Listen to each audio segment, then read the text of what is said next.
Oh, when the calendar flips to January, many of us make a point to get our lives in order. We make resolutions, vow to do better in the new year.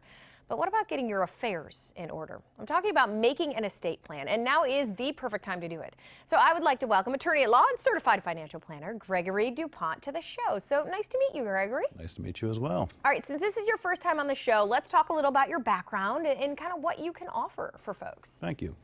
Well, I'm an attorney, obviously. I've been practicing law since 1992. Columbus born and bred, product of Upper Arlington.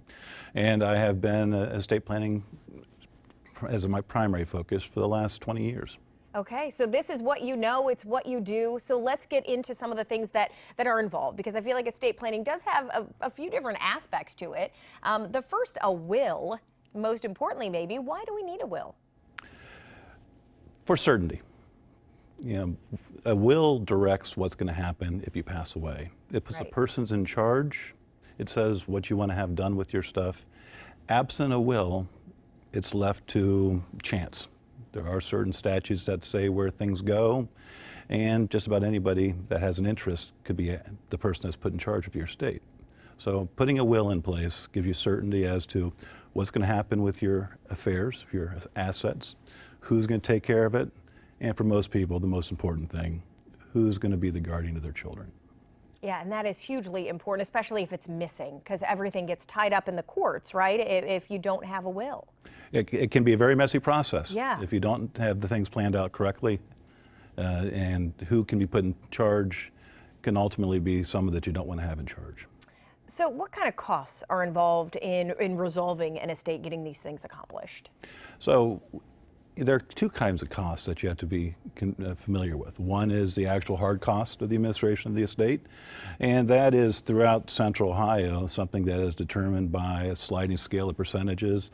In Franklin County in particular, though, we do have a rule against that. In other counties, we have a percentage-based payment, call it 4%, 3%, 2%, 1%. It's kind of a sliding scale. Okay. In Franklin County, we do have a rule. We are the only county that I'm familiar with in Ohio that does have this rule, that things should be based upon an hourly rate.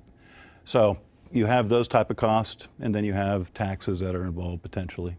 Okay. So something to think about as you plan. Another question, and you talk about a will and inheritance involved in that, right? So are there taxes on that money? It's a more complicated question than you might understand at this point. At a starting point, an estate has no taxes unless it is very large in terms of an estate tax. Gotcha. But most people in the modern era, their biggest asset in their estate is their 401k. Okay. And when you have that 401k out there, that has a huge income tax component that the beneficiaries may have to pay.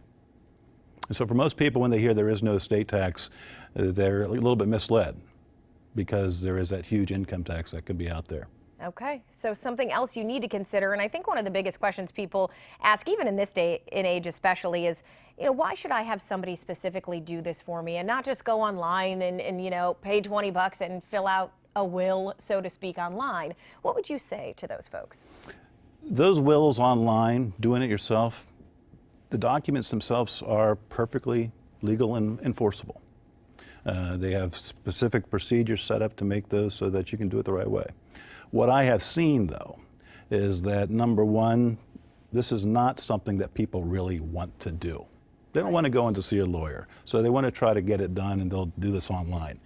Well, more often than not, they may download that form and do it, but never sign it. And so it's perfectly invalid. There is nothing there.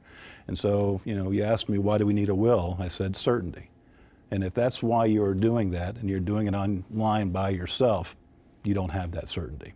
So for a nominal cost for most attorneys, you can get it done, you can get that certainty, which is the reason that you're doing a will.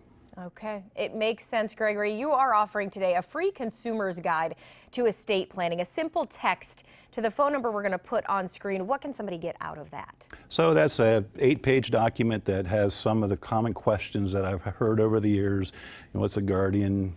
What is an estate? Those type of things.